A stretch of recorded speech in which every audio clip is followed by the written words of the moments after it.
Bom dia, Urbana. Bom, para quem não me conhece, eu me chamo Luca, faço parte aqui da liderança da Urbana. E nós hoje vamos dar início a uma nova série de pregações. Dessa vez vai ser em cima do livro de Malaquias, do profeta Malaquias. Vamos fazer a leitura hoje do capítulo 1, dos versículos 1 até o versículo 5. Os irmãos aí acompanhem nas suas Bíblias, ou aqui também que vai ser projetado. Diz assim: A palavra do Senhor que em visão veio a Miqueias de Moresete a respeito de Samaria e... Opa, eu estou no livro errado. Gente, desculpa. Malaquias, não Miqueias. Vamos lá. Sentença pronunciada pelo Senhor contra Israel por meio de Malaquias. O Senhor diz: Eu sempre os amei. Mas vocês perguntam: Como é que nos amaste? E o Senhor responde: Esaú era irmão de Jacó, mas eu amei Jacó e desprezei Esaú. Fiz dos montes de Edom uma desolação e dei a sua herança aos chacais do deserto. Se Edom disser, fomos destruídos, mas vamos reconstruir o que está em ruínas, o Senhor dos Exércitos responderá, eles podem até reconstruir, mas eu vou derrubar outra vez. E a terra deles será chamada de terra da maldade e povo contra quem o Senhor está irado para sempre. Vocês verão isso com os seus olhos e dirão, o Senhor é grande também fora das fronteiras de Israel. Essa é a palavra de Deus. Vamos orar. Senhor Deus, muito obrigado, Senhor, por esse dia, obrigado por essa manhã, Senhor. Obrigado, Senhor, por esse ano, Senhor, que se inicia. Obrigado, Senhor, porque a sua misericórdia e a sua graça, Pai, se renovam, Senhor, nas nossas vidas todos os dias. Obrigado por esse momento da palavra, que possamos, ó Pai, ser confrontados por ela, Senhor. E que seja, Senhor, o seu Espírito falando, Senhor, para a sua igreja nessa manhã. Em nome de Jesus. Amém. Bom, irmãos, feliz ano novo a todo mundo aí que não ainda o desejei, um bom ano. E a gente pensou no profeta Malaquias para começar já esse ano de 2026 com uma maneira de nos trazer à memória algumas confrontações de Deus aos nossos corações do que diz respeito à nossa vida, digamos, à nossa prática religiosa.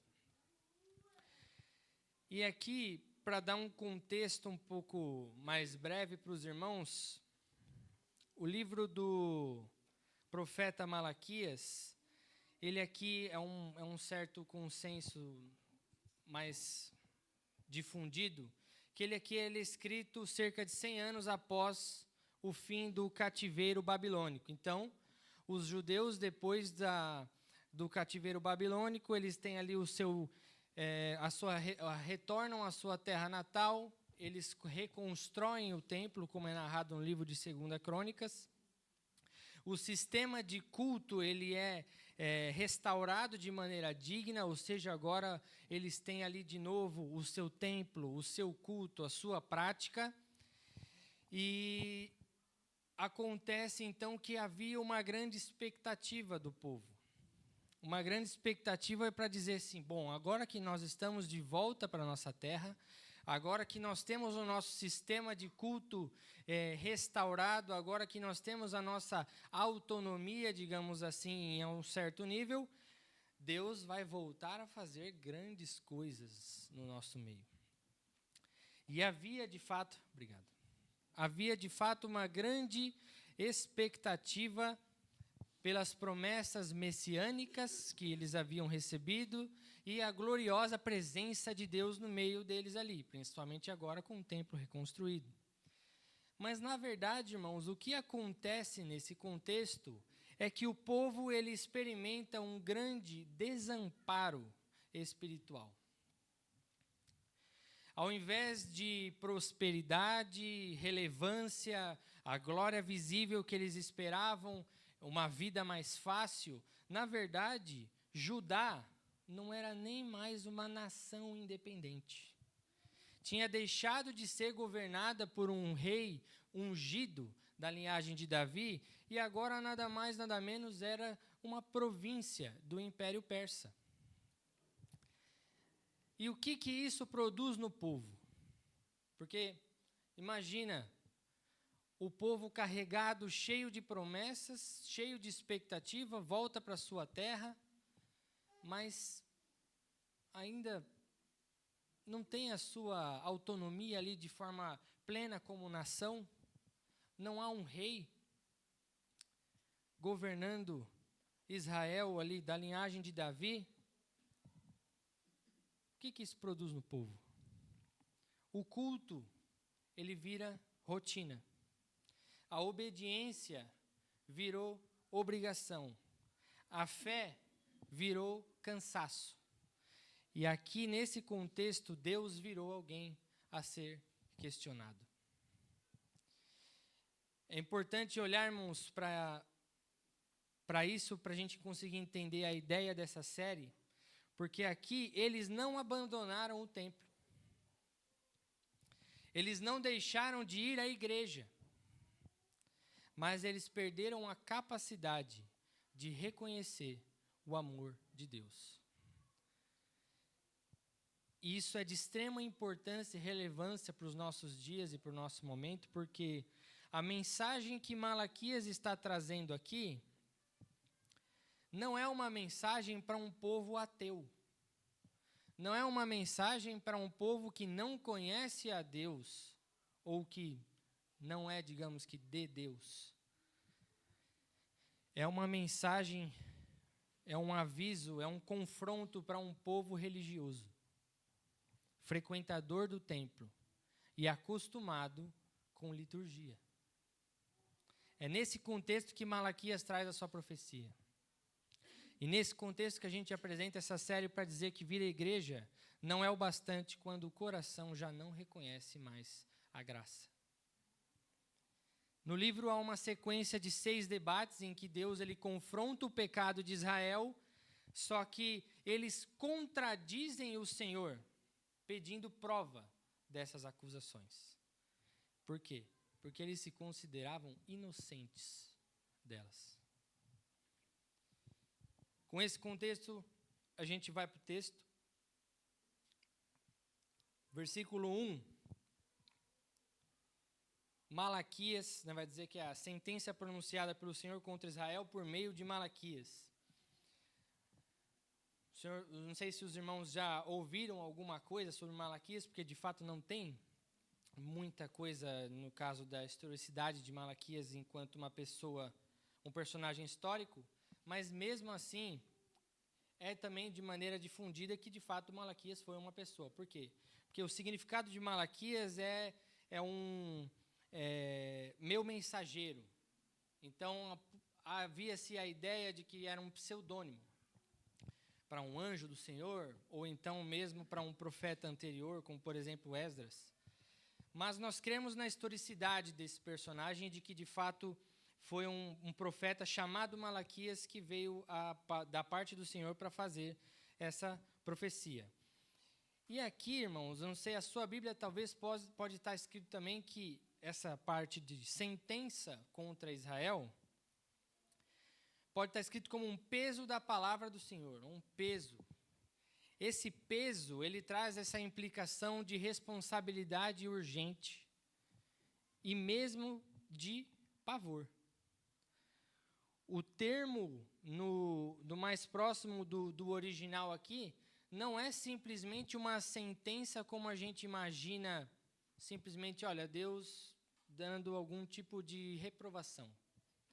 Mas é de fato Deus trazendo um confronto profundo, urgente, para aquele povo como um peso. E ainda que, como eu estava falando, ainda que Judá tenha se tornado um pequeno estado dentro daquele império persa, Malaquias, ele ainda assim coloca a designação para aquele povo da maneira antiga. Ele fala contra Israel, contra todo Israel. Que ele estava relembrando daquele povo ainda, que é o povo que detinha a promessa, é o povo da aliança, os herdeiros de todas as promessas dessa aliança feita com Deus. Então, ainda que Judá não estivesse, digamos que no seu momento mais poderoso e independente enquanto uma nação, ainda assim, Malaquias, quando traz uma sentença da parte de Deus, ele não fala para o que sobrou de Israel, para o pequeno pedaço de Israel. Ele fala, não, para contra Israel. E isso já nos mostra algo muito interessante com relação a esse assunto, que é, às vezes nós temos esse senso de urgência que nós deveríamos ter, a gente terceiriza isso, em decorrência de algumas circunstâncias, né? A gente confunde aquela ideia, principalmente aí no caso são, digamos, os crentes mais velhos de casa, vamos dizer assim, né? Nós confundimos aquela ideia de manter memórias de tempos mais abundantes ou de tempos em que as coisas estavam melhores aos nossos olhos, como a gente confunde isso com um conformismo e um comodismo religioso.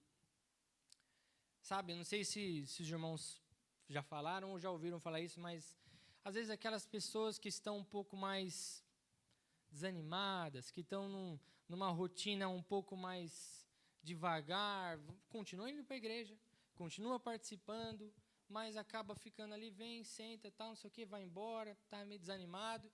Aí você vai conversar com a pessoa e fala assim, quando eu era jovem, eu fazia isso. Antigamente, eu fazia isso na igreja, eu fazia isso, tal. Eu era acostumado a fazer muitas coisas, nossa, eu me lembro como fazia bastante coisa. E aqui, irmãos, a expressão de fé, ela é reduzida inteiramente a como se fossem rituais cíclicos, que são usados como muleta para um coração que foi esfriado pela religiosidade. O ritual, ele existe. Todo domingo, essa pessoa está na igreja. Todo domingo de ceia, essa pessoa está na igreja. Inclusive, hoje nós não temos a ceia, que ela vai ser semana que vem, junto com a inauguração do novo espaço. Mas já não é de hoje, já que é muito comum de termos aí pessoas, por exemplo, que vão à igreja no domingo de ceia porque acreditam que é o domingo que é necessário ir para a igreja, porque os outros são mais normais, mas o de ceia eu tenho que ir. Então, continua o ritual. Eu continuo fazendo. Eu continuo com a minha Bíblia aberta lá no Salmo 91, no meio da minha sala. Eu continuo fazendo ali as minhas repetições ou qualquer coisa que seja, porque se eu não fizer essa coisa, eu não serei abençoado, ou se eu não fizer tal coisa, Deus vai me olhar de maneira diferente. Eu continuo mantendo todos os meus rituais bonitinhos, do jeito que eles estão, mas o meu coração está frio. Irmãos, nesse contexto, nesse sentido, nós precisamos voltar para esse versículo 1 e ouvir o peso da palavra de Deus. Num mundo em que, infelizmente, o que se busca na igreja, por muitas vezes, não é arrependimento, mas entretenimento. E Malaquias vai nos dizer aqui, através dessa profecia, que Deus, ele não está nem um pouco preocupado em amaciar o ego do seu povo. A preocupação de Deus é livrar o seu povo da condenação eterna. E para isso, ele traz o peso da palavra do Senhor. Os versículos 2 ao versículo 4 vai falar sobre o amor do Senhor por Jacó. E logo depois da anunciação de Malaquias sobre uma sentença que viria contra Israel, a primeira coisa que o Senhor diz é uma declaração escancarada de amor. Eu sempre os amei. Como é que o povo responde? Questionando, como? Como que o Senhor sempre nos amou? Como que o Senhor nos ama? Nós passamos anos presos, escravizados por um povo estrangeiro. Agora nós voltamos para a nossa terra, reconstruímos o templo, estamos com as práticas aí em dia, e ainda assim, parece que nada sobrevém sobre nós. Como é que o Senhor, como é que nos amaste? E aí a comparação, o que vai ser feito aqui contrastado no texto, pode parecer ainda mais confuso, porque justamente quando ele faz essa apresentação sobre Jacó e Esaú, em tese ficaria mais fácil para aquele povo ainda ficar ainda mais inconformado. Vou te dizer por quê, porque caso os irmãos não conheçam, Jacó e Esaú são personagens da história patriarcal de Israel. A narrativa de Gênesis vai dizer que Jacó nasceu segurando o calcanhar de Esaú. E é daí que vem o nome Jacó, que no hebraico a palavra soa mais parecido com uma palavra que significa calcanhar. E caso os irmãos já tenham ouvido, a gente escuta bastante a ideia, né? A história, na verdade, a ideia não, a história que Jacó foi um enganador, que Jacó ele conseguiu ali persuadir o seu irmão, o seu irmão trocou a sua primogenitura por um prato de lentilhas e tal. E aí a gente começa a olhar para isso e fala, tá, mas o que isso tem a ver? Mas a gente pouco pensa sobre Esaú e a sua descendência. Às vezes até Esaú passa como até um coitado. Alguém que foi enganado, talvez no momento que estava com muita fome, acabou cedendo. Mas, na verdade, Esaú ali, na troca da sua primogenitura por um prato de lentilhas, ele não estava num momento, um ponto crucial ali que Jacó conseguiu uma coisa que ele queria. Na verdade, aquilo foi simplesmente uma reflexão daquilo que Esaú era internamente. Ele não dava valor para as coisas espirituais. Não foi um fato isolado. Hebreus, no capítulo 12, versículos 16 e 17, vai falar que Esaú era impuro e profano. E mesmo depois, com lágrimas, quando ele viu o que tinha acontecido, não houve arrependimento. Esaú, ele perdoa Jacó do que Jacó tinha feito, mas isso permanece sobre os seus descendentes. E os seus descendentes se tornam inimigos da nação de Israel, se associando com a Babilônia para matar o povo. Olha só, então, onde vai essa história aí de Esaú e da sua descendência. Com isso, o castigo veio sobre Edom, a descendência de Esaú. Eles foram saqueados e devastados pelos nabateus, que são chamados pelo livro apócrifo de 2 Macabeus como os árabes.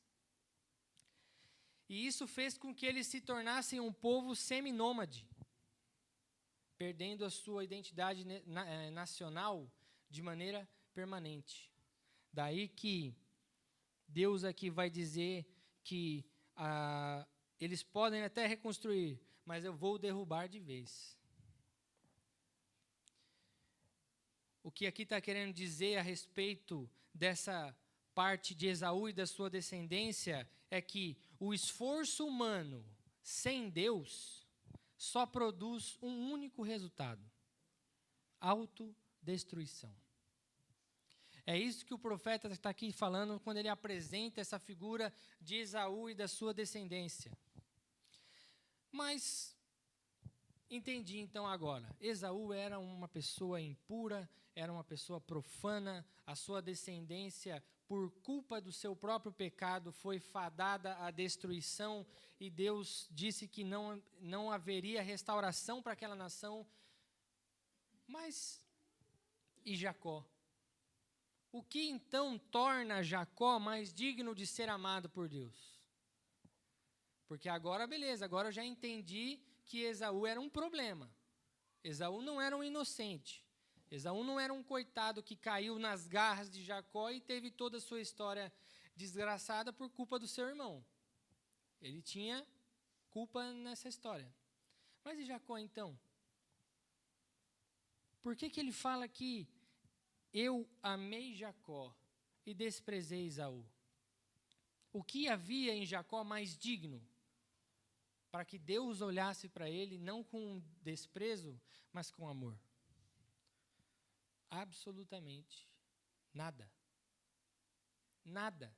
Não tem nada no texto que vai apontar para Jacó para dizer que foi por isso que eu amei Jacó e não Esaú. Não foi pela obediência, não foi pela perseverança, muito menos pelo amor correspondido, foi simplesmente por graça. Um ponto aqui, irmãos, nesse meio, só para dar uma explicação, é que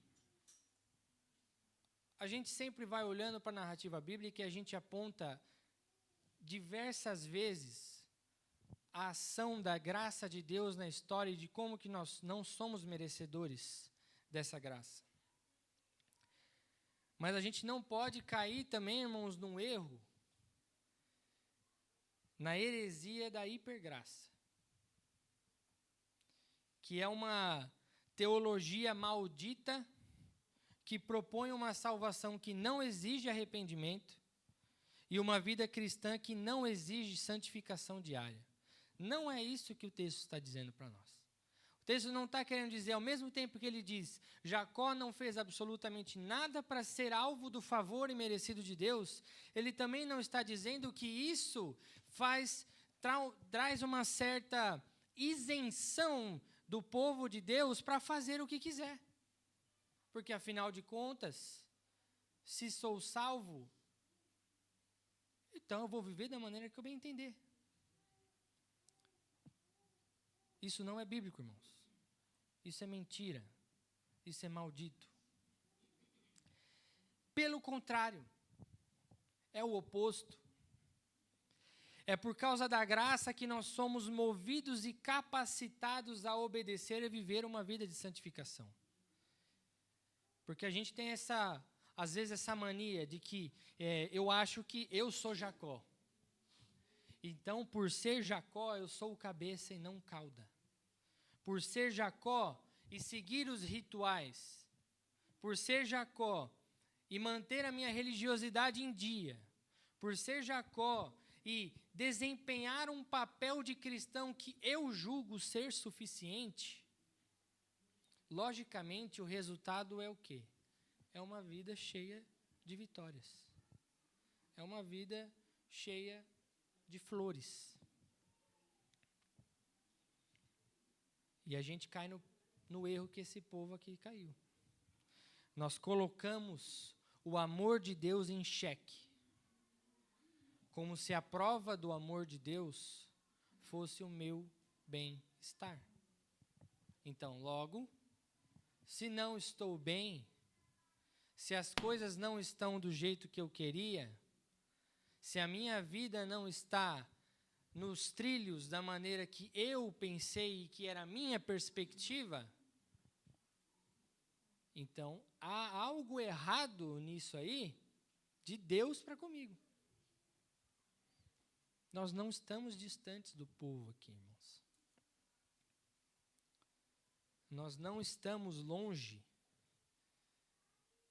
de cair nesse erro de achar que somos o povo de Deus, então basta eu ali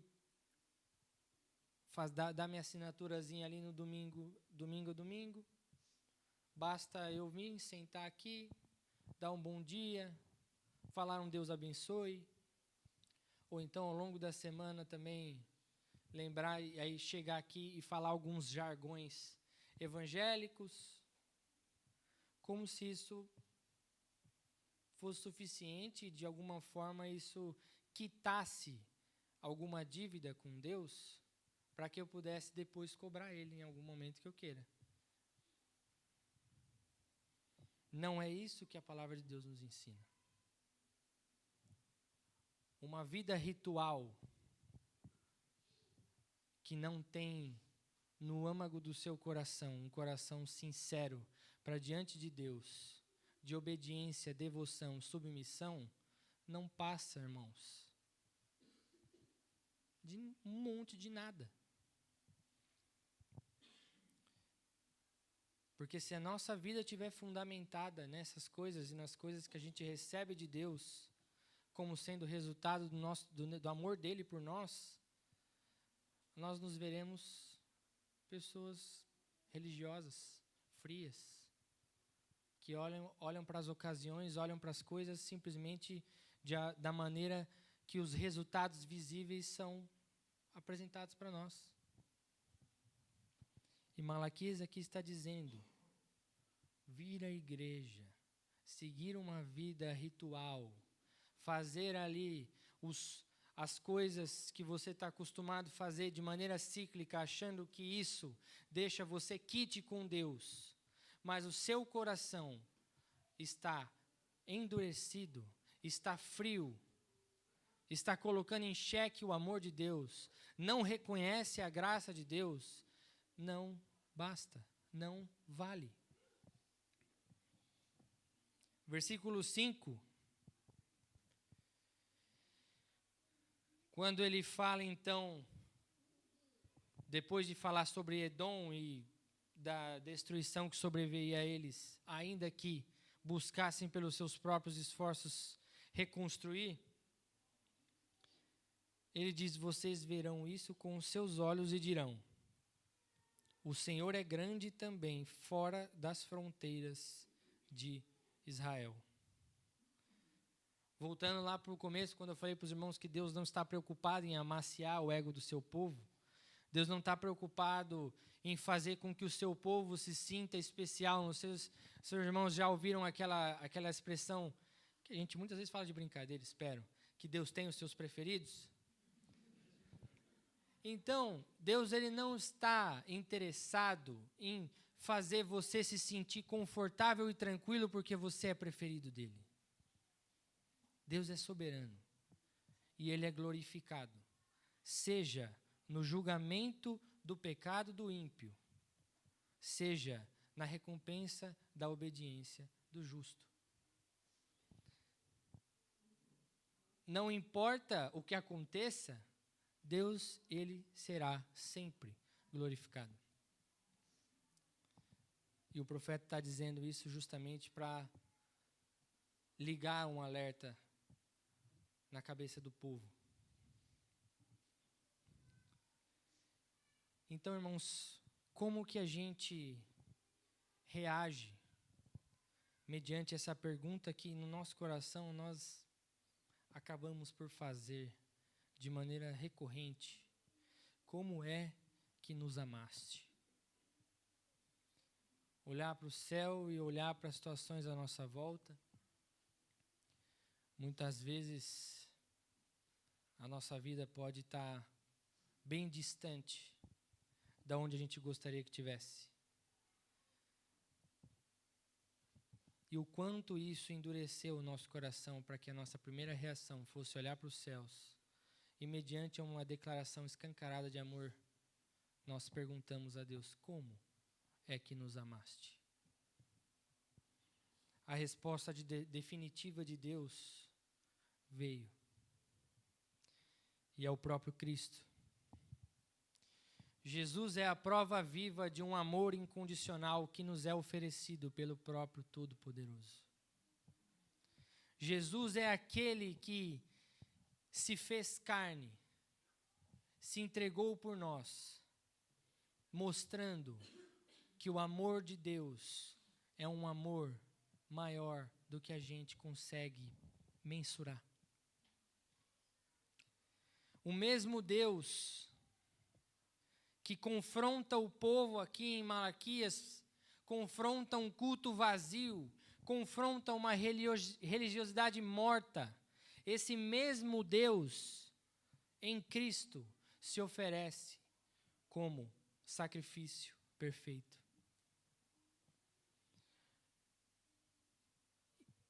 E hoje, irmãos, o que essa passagem nos ensina é que o problema nunca foi a falta de culto. O problema hoje, meus irmãos, não é a falta de estar juntos, reunidos, sob o título de ir à igreja. O problema sempre foi um coração que tenta se aproximar de Deus sem arrependimento e sem fé viva. Vir à igreja, irmãos, infelizmente não é o bastante. Se você tem essa expectativa, essa ideia de que basta vir à igreja para ser aceito por Deus, eu sinto muito para dizer, a palavra do Senhor está dizendo, não é o bastante. Servir, estar presente simplesmente lá também, fazendo as coisas, ajudando no culto, não é o bastante. Conhecer a liturgia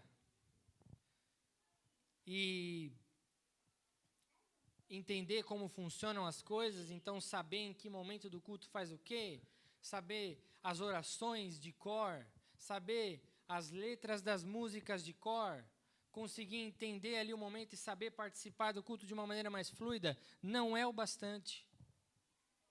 Manter a aparência espiritual de alguém que é uma pessoa espiritual, é uma pessoa quase que um ser superior, que sabe se relacionar com Deus melhor do que os outros. Irmãos, infelizmente, isso não é o bastante. Se Cristo não for o centro, se a graça não for reconhecida, se o coração não for quebrantado, nada disso vale. E a palavra do Senhor hoje nos chama a arrependimento. A pergunta de Malaquias ecoa até hoje, e a pergunta não é: você tem ido à igreja? A pergunta não é: você tem seguido os rituais cristãos? Porque também tem essa, né? Muitas vezes a gente até, quando não vem no culto algum dia, algum irmão tal chega, manda uma mensagem e fala para nós, eu não vi você lá. Às vezes você fica até com peso, você fica com um sentimento de culpa. E eu preciso me justificar por que eu não fui naquele culto. Porque se eu não me justificar que eu não fui para aquele culto, o irmão vai achar que eu sou um pecador desgraçado. E a palavra do Senhor está dizendo aqui, não é essa a pergunta que Malaquias faz. Deus não está interessado em saber e perguntar se você frequenta o templo. Deus não está interessado em saber e perguntar se você vai na igreja todos os domingos, se você falta algum. A pergunta que fica hoje é: você reconhece o amor de Deus revelado em Cristo?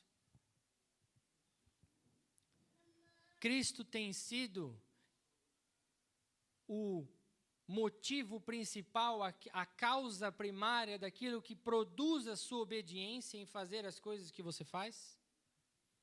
É por causa de Cristo que você levanta da sua cama de manhã num domingo frio e vem para a igreja cultuar com seus irmãos? É por causa de Cristo que você faz todos os rituais que você está acostumado a fazer? Porque se não for por causa de Cristo, for por qualquer outra coisa, não é o bastante. Que a gente possa reconhecer a graça de Deus nos nossos dias e entender que uma religiosidade que não tem, na verdade, a sua essência fundamentada na pessoa de Jesus é simplesmente uma prática morta. Baixe sua cabeça, vamos orar. Senhor Deus, obrigado, Senhor, pela sua palavra. Obrigado, Senhor, pela sua misericórdia, pela sua graça, Pai, que nos alcançou. Obrigado, Senhor, porque num mundo, Senhor, em que diversos lugares as pessoas são proibidas, ó Pai, de te cultuar de maneira pública, nós temos essa liberdade. Mas nos ajuda, Senhor, e nos ensina, Pai, a usar essa liberdade de cultuar não como um ritual frio, mas de fato como uma expressão, Pai, de ação de graças, de obediência ao Senhor. Que no nosso coração, Senhor, esteja ardendo, Senhor, por Jesus Cristo, e não por práticas ou por rituais que nós achamos ser suficientes para nos aproximar de Ti. Que ao nos aproximarmos do Senhor, no nosso coração, o Senhor, possa vir, Senhor, com arrependimento sincero, Pai. E com fé de que o Senhor Jesus é que morreu pelos nossos pecados e é por isso que nós viemos aqui, Pai. É por causa do sacrifício de Cristo, Pai, que nós nos chamamos de igreja. É por causa do sacrifício de Cristo, Senhor, que nós fazemos o que fazemos. Não fazemos para obter algo, mas fazemos, ó Pai, como consequência de algo que o Senhor nos deu. Esteja conosco, Senhor, nos ajudando, nos confrontando, Senhor, com essa verdade. Em nome de Jesus.